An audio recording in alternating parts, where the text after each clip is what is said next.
ये संसार विचित्र है। यहाँ कुछ लोग जड़ बुद्धि होते हैं एवं कुछ प्रज्ञाशील भी होते हैं। कुछ संकेत की भाषा समझ लेते हैं, कुछ बारंबार समझाने पर भी नहीं समझते। स्पष्ट है, ज्ञानावरण कर्म का आवरण प्रगाढ़ हो तब बड़ी कठिनाई से बोध होता है। अनेक बार ऐसा भी दृष्टिगोचर होता है, बात समझ आने पर भी अहंकार के कारण मानने में नहीं आती। ऐसे लोग बुद्धि की अजीर्णता के कारण तर्कों की आरी से सत्य को खंडित करने का प्रयास करते हैं। स्पष्ट है, ऐसे लोगों के जीवन में मोहनीय कर्म की प्रगाढ़ता होती है। सत्य को मानने से उनका अभिमान घायल हो जाता है, बल्कि वे सम्यक बोध के अधिकारी भी नहीं बन पाते। इसीलिए ऐसा कहा जाता है कि समझदार लोग शीघ्र समझ जाते हैं। जो समझना ही न चाहे उसे कौन समझाएगा। जिसमें समझने की लगन हो, रुचि हो, वह एक दिन अवश्य समझ सकता है। भगवान महावीर के प्रथम गणधर गौतम स्वामी प्रत्येक घटना को भेदक दृष्टि से देखते थे। इसी कारण सूर्याब देव द्वारा दिखाए गए 32 नाटकों के संदर्भ में उनका मनन मंथन गहराया। जैसे मनुष्य, तिर्यंच, नरक एवं देवगति में भी आत्मा नाटक ही तो कर रही है। नाटक करना अपराध नहीं है, किंतु अपने को नाटक रूप मान लेना सबसे बड़ा अपराध है। जैसे अभिनय करने वाले को यह पक्का विश्वास है, यह मैं नहीं हूँ, ऐसे ही मनुष्य जीवन की भूमिका अदा करते हुए अंदर में यह श्रद्धा रहे, मैं मनुष्य नहीं हूँ, मैं त्रिकाल आत्मा हूँ। मनुष्य की अवधि है, मगर आत्मा तो शाश्वत है। जब कोई अभिनय करता है तो उसे यह विचार नहीं करना पड़ता कि मैं ये नहीं हूँ, क्योंकि उसकी मान्यता में ये पक्का होता है, ये अभिनय है, ये सच नहीं है। इसीलिए क्षणिक है।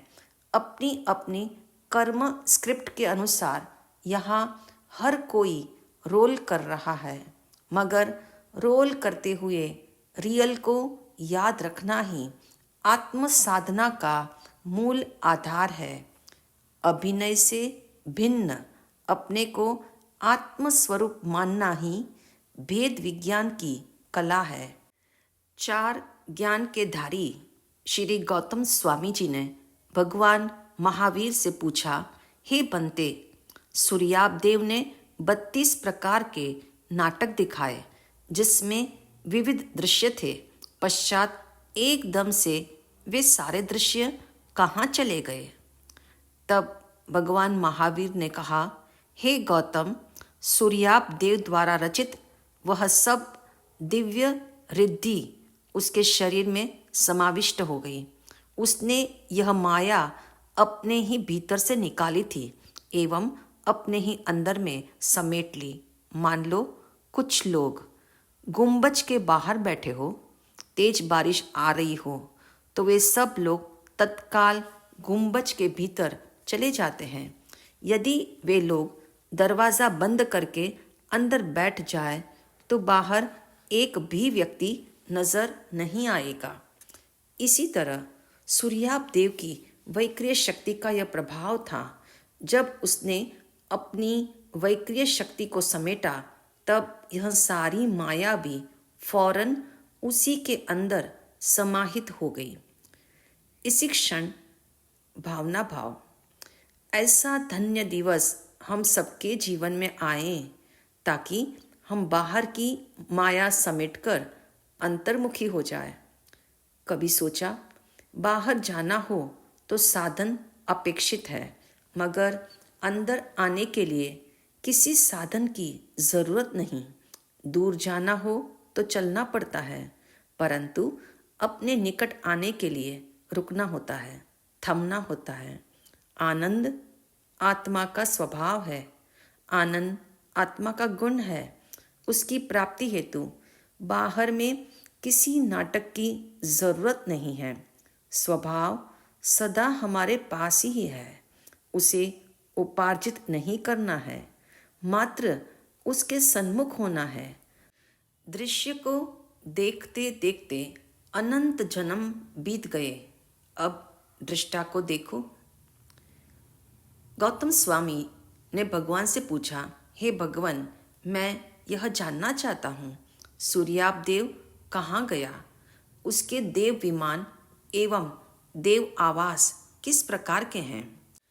भंते, मैं जानता हूँ, मेरी ये जिज्ञासा आध्यात्मिक नहीं है, तथापि आपके मुखारविंद से प्रकट हो कि तमाम ऐश्वर्य नश्वर है, पुण्य का फल भी क्षणिक है।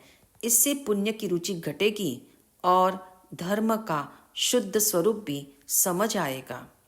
तब भगवान महावीर जी ने कहा, हे गौतम, सूर्याप देव का विमान 12.5 योजन लंबा चौड़ा, स्फटिक रत्नमयी, अतिशय मनोहर, स्वर्ग का वैभव पुण्य का ही प्रतिफल है।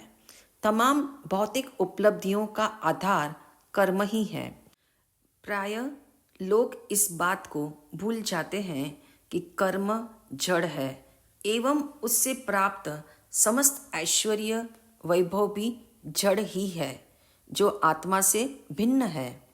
सूर्याप देव के दिव्य भव्य आवास का वर्णन सुनकर मानव भी अपने मिथ्या अहंकार से ऊपर उठ सकता है। आखिर में देव का भी अपना प्रभुत्व छोड़ना ही पड़ता है।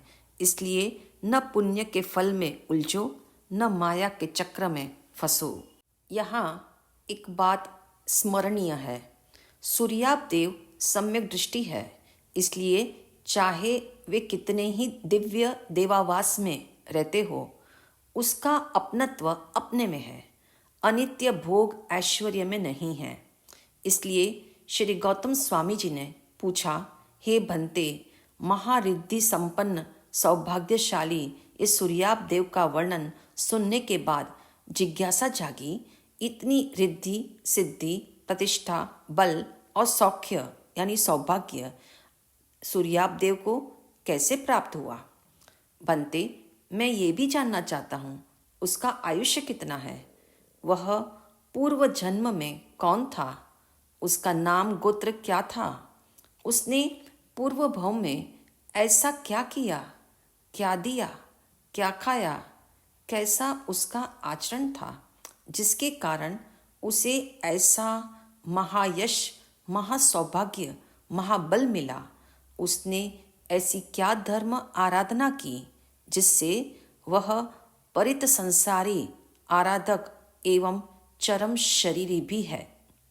यह सुनकर भगवान महावीर जी ने कहा, हे गौतम, सूर्याप देव का आयुष्य 4 पल्योपम का है। पल्योपम अर्थात असंख्य वर्ष, जिसे अंकों में नहीं बांधा जा सकता। मगर याद रखना, एक दिन देवों की दीर्घ आयु भी समाप्त हो जाती है, उन्हें भी अंततः नश्वर भोग वैभव को छोड़ना ही पड़ता है। श्री गौतम स्वामी जी के प्रश्नों से एक बात स्पष्ट जाहिर होती है, व्यक्ति का परिचय उसके नाम गोत्र से मिलता है। वह क्या देता है, वह क्या खाता है, वह क्या करता है, इससे उसका जीवन नापा जाता है। स्मरण रहे, आहार ही विचार का बीज है और विचार आचरण की बुनियाद है। इसीलिए आहार के संबंध में जिज्ञासा जाहिर कर गौतम स्वामी जी ने सूर्याप देव के पूर्व जन्म के विचार, व्यवहार एवं आचार को जानना चाहा। खाने के साथ देना एवं सुनने का भी संबंध है। इन सारे प्रश्नों के समाधान अब हम श्री राज प्रश्नीय सूत्र के दूसरे विभाग से सुनेंगे कि आत्मा है और मैं शुद्ध आत्मा ही हूँ। इसको राज प्रश्न सूत्र प्रसिद्ध करेगा। सत्संग से आमूल चूल रूपांतरण होता है, तभी तो पापात्मा महात्मा दुर्जन सज्जन बन जाते हैं। इसे प्रस्तुत करने वाला ये राज प्रश्न सूत्र का दूसरा विभाग है, जो सूर्याप देव के पूर्व जन्म से साक्षात्कार कराएगा। सचमुच काल का कॉस्ट्यूम बदल जाने से आत्मा नहीं बदलती, इसलिए सच कभी पुराना नहीं होता। इसलिए यहाँ पर भी मकसद कहानी नहीं है, कॉन्सेप्ट है। इस संदर्भ में कहना होगा, श्री राज प्रश्न सूत्र आत्मसिद्धि का शास्त्र है, यानी आत्मा को प्रमाणित करना और आत्मा है, मैं आत्मा हूँ और मैं शुद्ध आत्मा ही हूँ, इसको प्रसिद्ध करने वाला ये राज प्रश्न सूत्र, जिसे सुनकर समझकर हम अपने को पहचानेंगे। इसमें मुख्य पात्र राजा परदेशी, किंतु ये कहानी सिर्फ राजा परदेशी की नहीं, हम सब मानव जाति की है। पूछो सेल्फ से, क्या आप अपने को जानते हैं? कौन है आप? क्या आप जानते हैं आप आत्मा है, जो आपको दिखाई नहीं देता फिर भी है? क्या आप सचमुच अपनी खोज करना चाहते हो? राजा परदेसी तो अपनी खोज करना चाहता था, वह जिज्ञासु था, मगर स्व देश को भूलकर पर देश में वह आत्मा को खोज रहा था। इसीलिए वह क्रूर था, हिंसक था और हिंसाकारी प्रयोग भी करता था। वस्तुतः राजा परदेशी जीव और शरीर को एक मानता था। उसके इस मान्यता के पीछे उसका अपना अनुभव था। उसने अनेक परीक्षण किए और आत्मा को देखने का प्रयत्न किया, किंतु उसे कहीं आत्मदर्शन नहीं हुए। जब आत्मा दिखाई नहीं दिया तो उसे अपना मत सही ज्ञात हुआ कि आत्मा और शरीर अभिन्न है, यानी अलग अलग नहीं है। राजा परदेसी को केशी श्रमण जैसे सदनिमित्त तक पहुंचाने वाला चित्त मंत्री था, जो उसके लिए कल्याण मित्र साबित हुआ।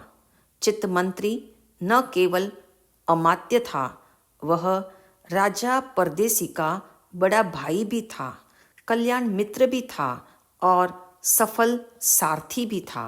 इसलिए वह चित्त मंत्री रोज भावना भाता था, परदेसी राजा का रथ वहन कर कब मैं उन्हें स्वदेश पहुंचाऊं। कैसे उसका मनोरथ फलता है, कैसे ये कथा हमें हमारे जीवन के अंदर ऊर्ध्वगामी बनाती है। आत्मवादी केशी श्रमण एवं अनात्मवादी राजा परदेसी के मध्य में जो संवाद हुए हैं, उसकी एक झलक हमने इस रिकॉर्डिंग में दी है। आइए श्री राज प्रश्न संहिता आत्मा स्वयं परमात्मा, इसके तले हम सुनेंगे श्री राज प्रश्न सूत्र के दूसरे विभाग को और उसके रहस्य को आत्मसात कैसे किया जा सकता है, उसकी टेक्निक भी हम आगे के सारे रिकॉर्डिंग से समझ पाएंगे।